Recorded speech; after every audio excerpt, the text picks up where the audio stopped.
लो बेटा खाओ। क्या हुआ बेटा? भाई मुझसे ये रोटी खाई नहीं जा रही है। या अल्लाह, मैं क्या करूं? मैं अपने बच्चों के लिए कुछ नहीं कर पा रहा हूं।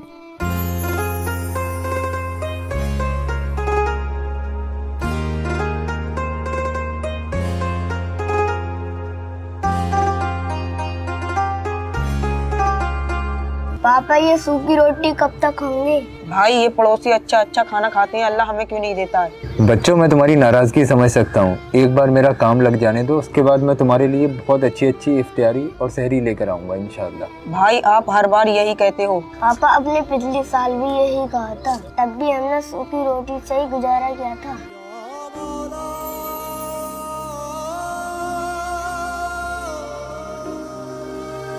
बेटा तुम अल्लाह पर भरोसा रखो, इंशाअल्लाह सब ठीक हो जाएगा। चलो बेटा, मैं नमाज के लिए जा रहा हूँ। तुम लोग ये सामान उठा के अंदर रख देना और नमाज तुम भी पढ़ लेना और कुरान पाक की तिलावत कर लेना।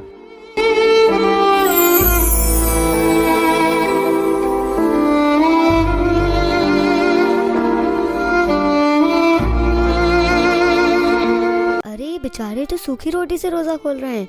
इनको देख के मुझे बहुत अफसोस हुआ। मुझे इनके लिए कुछ करना चाहिए।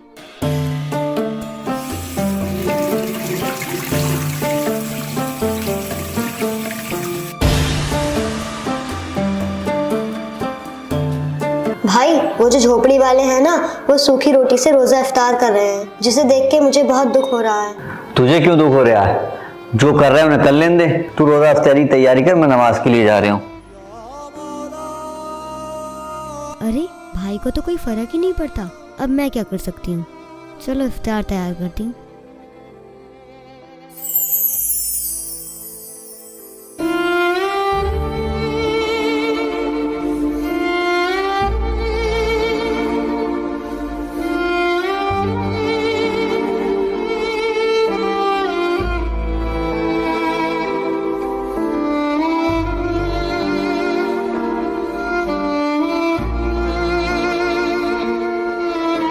पता नहीं वो लोग क्या कर रहे होंगे। उन्होंने सहरी की होगी या नहीं? आज भी उन लोगों को कुछ नसीब हुआ होगा या नहीं?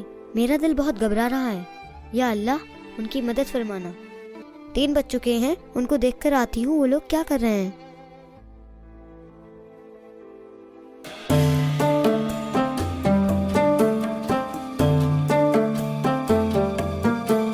भाई आज 10वां रोजा हो गया है, क्या आज भी हम ये सूखी रोटी खाएंगे? बेटा बस कुछ दिन और बर्दाश्त कर लो। मुझे आज किसी ने काम के लिए बुलाया है। आज मेरा काम लग जाने दो, उसके बाद मैं तुम्हारे लिए बहुत अच्छी अच्छी चीज़ें लेकर आऊँगा। फिर अच्छे से हम लोग इफ्तार करेंगे और अच्छे से हम लोग सहरी करेंगे इंशाअल्लाह।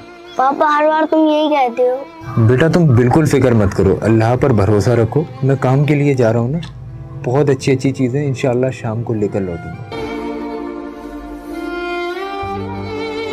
ये तो सहरी भी सूखी रोटी से कर रहे हैं। क्या करूं अब मैं? मुझे इनके लिए कुछ ना कुछ तो करना पड़ेगा। भाई से जाकर कहती हूँ।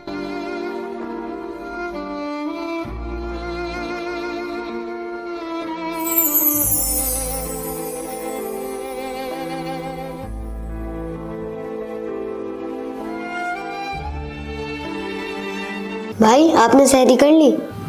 हाँ कर ली सहरी। रोज तू इतनी सुबह सुबह बाहर क्या करने गई थी? अरे मैं उन झोपड़ी वाले बच्चों को देखने गई थी। उन्होंने कल इफ्तार भी सूखी रोटी से किया था और अब सहरी भी सूखी रोटी से कर रहे हैं। तुझे क्या लेना देना उन लोगों से? अरे भाई जाहिर सी बात है, हमें उन लोगों की मदद करनी चाहिए। मदद की बात कर रही तू? अरे तुझे पता है वो लोग क्या है और हम क्या हैं? अरे वो झोपड़ों में रहने वाले और हम कहाँ महल में रहने वाले। अरे हमारे पास क्या नहीं है? दौलत है, गाड़ी है, शोहरत है, पैसा है, सब कुछ है हमारे पास। अगर हम उन जैसों के मुंह लगेंगे ना तो लोग हमारे बारे में क्या कहेंगे? भाई आप लोगों के बारे में सोच रहे हो, ये सोचो कि अल्लाह को जाकर क्या मुंह दिखाओगे। भाई अमीरी गरीबी कुछ नहीं होती, सबसे बड़ी होती है इंसानियत। भाई ये घमंड और तकब्बुर कुछ नहीं होता है। दौलत, शोहरत, जमीन जायदाद सब यही रह जाएंगे। अगर हमारे साथ कुछ जाएगा तो वो है हमारे अमाल। भाई लोगों की पहचान करना सीखो, भले ही वो गरीब हैं लेकिन दिल के अच्छे हैं। और हम तो अपने आप को प्यारे नबी का उम्मती कहते हैं, तो हम लोग अपनी दौलत पर तकब्बुर कैसे कर सकते हैं? और आप क्या भूल गए कि हजरत अली ने रातों में जाग जाग कर लोगों की मदद कैसे की? और अपने घरों में फाके होने के बावजूद भी कभी किसी गरीब को भूखा नहीं सोने दिया, और यहाँ तक कि उन्होंने अपनी पूरी जिंदगी सादगी के साथ गुजार दी। और आप गरीबों की मदद करने में अपनी शर्म महसूस करते हो। बहन तू बिल्कुल सही कह रही है, इस पैसे और दौलत के चक्कर में मैं बिल्कुल अंधा हो गया था। शुक्र है आपको एहसास हो गया। अब ये सोचो कि उन लोगों की मदद कैसे करनी है। एक काम करते हैं, आज अपने घर पर उन्हें इफ्तियारी पे बुला लेते हैं। ठीक है भाई, आज हम उन लोगों को इफ्तार पर बुला लेते हैं और आगे रोजों में उन लोगों को कोई दिक्कत ना आए, इसलिए हम उन्हें कुछ राशन भी दे देंगे। ठीक है बहन।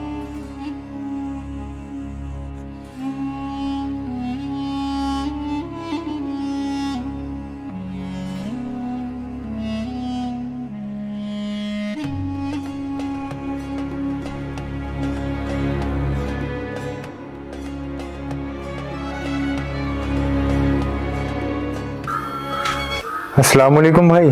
वालेकुम अस्सलाम, बोलिए। मालिक, अगर आपके पास कोई काम हो तो मुझे दे दो। अच्छा, क्या क्या काम आता है तुम्हें? मालिक, मैं सारे काम कर लेता हूँ। जाओ, वो गाड़ी खड़ी हुई है उसको जाकर धो। ठीक है मालिक।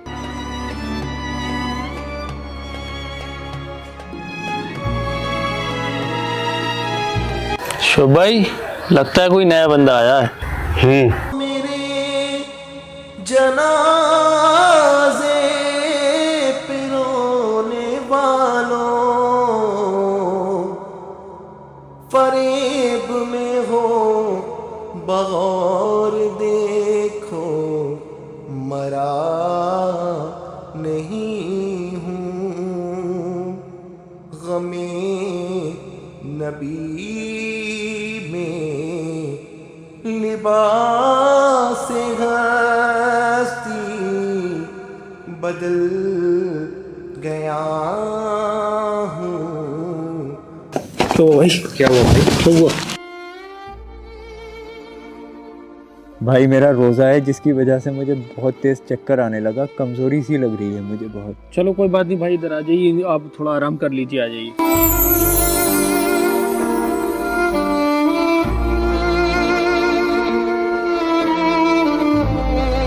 अबे इधर आ, पूरी गाड़ी का पेंट खराब कर दिया।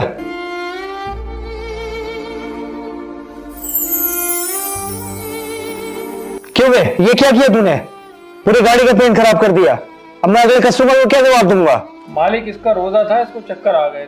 चुप है, तू अपना काम कर, निकल यहां से। देख भाई, तू पहले दिन ही आया और तूने मेरा इतना नुकसान करा दिया। अभी तू यहाँ से चले जा, जाओ निकल।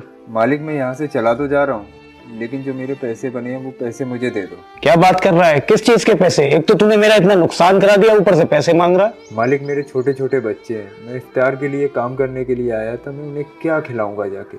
बहुत ज़्यादा परेशानी के हालात हैं, आप मुझे पैसे दे दो। तो मैंने क्या दुनिया के सारे गरीब बच्चों का ठेका लिया है? देख, तूने नुकसान बहुत बड़ा करा है, इसका अगर जुर्माना भरा गया ना तो बहुत महंगा पड़ जाएगा, इसलिए तो मैं तुझसे कह रहा हूँ कि तू निकल जाए यहाँ से अभी के अभी। चल निकल यहाँ से जल्दी। मालिक, मुझसे गलती हो गई, हो सके तो माफ़ कर दो, पर मुझे काम से मत निकालो, मेरे बच्चे भूखे मर जाएंगे।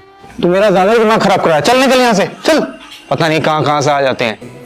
मुस्तफा के दीवाने, मुस्तफा के दीवाने, घर से जब निकलते हैं, छोड़ फिक्र दुनिया की।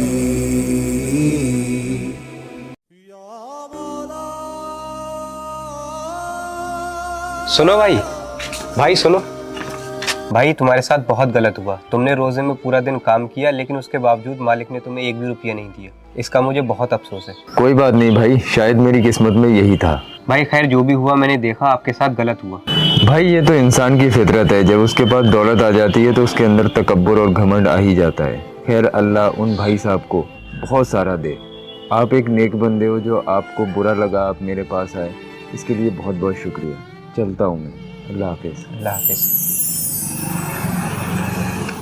चाचू, अभी तक पापा नहीं आए, इफ्तार का टाइम आने वाला है। आने वाले होंगे, किसी काम से रुक गए होंगे।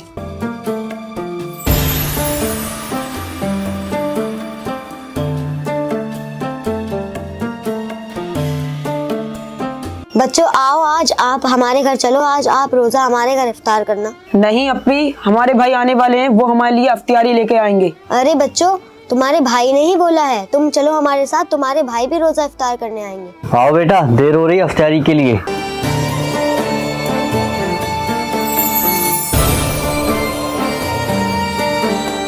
मैं घर तो आ गया, अब बच्चों के सामने किस मुंह से जाऊं? मेरे बच्चे इस आस में बैठे होंगे कि पापा इफ्तार का सामान लेकर आएंगे। मैं तो बच्चों के लिए कुछ ला भी नहीं पाया। या अल्लाह, मुझे ताकत दे। भाई जल्दी चलो, वहाँ पर इफ्तारी हो रही है। कहाँ पे बेटा? वो अंकल के घर। आओ बेटा चलो।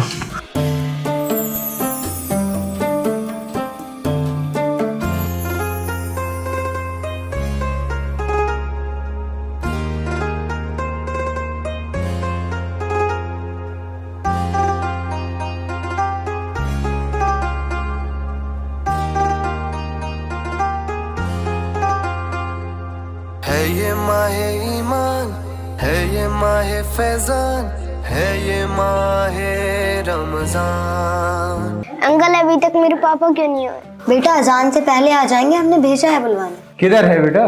इधर है भाई इफ्तारी। अस्सलाम वालेकुम भाईजान। वालेकुम अस्सलाम। आइए आइए बैठिए। चलो बेटा बैठो। भाईजान, आपने हमारे लिए इतनी सारी तकलीफ क्यों उठाई? अरे इसमें तकलीफ की क्या बात है, ये तो हमारा फर्ज है। इसी बहाने हम इन प्यारे प्यारे बच्चों से भी मिल लिए। आज आप लोगों की वजह से मेरे बच्चों के चेहरे पर मुस्कुराहट आई है। बेशक अल्लाह तबारक व तआला अपने परेशान बंदों के लिए कुछ ना कुछ जरिया जरूर बना देता है। चलिए सब लोग इफ्तार कीजिए, अजान हो रही है।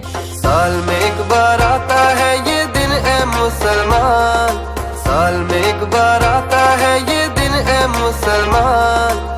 देखो फिर से आ गया ये माहे रमजान, देखो फिर से आ गया ये माहे रमजान। जाके कर दो पूरे हिंदुस्तान में ये ऐलान, जाके कर दो पूरे हिंदुस्तान में ये ऐलान। देखो फिर से आ गया ये माहे रमजान, देखो फिर से आ गया ये माहे रमजान। है ये माहे ईमान, है ये माहे फैजान, है ये माहे रमजान, है ये माहे रमजान, है ये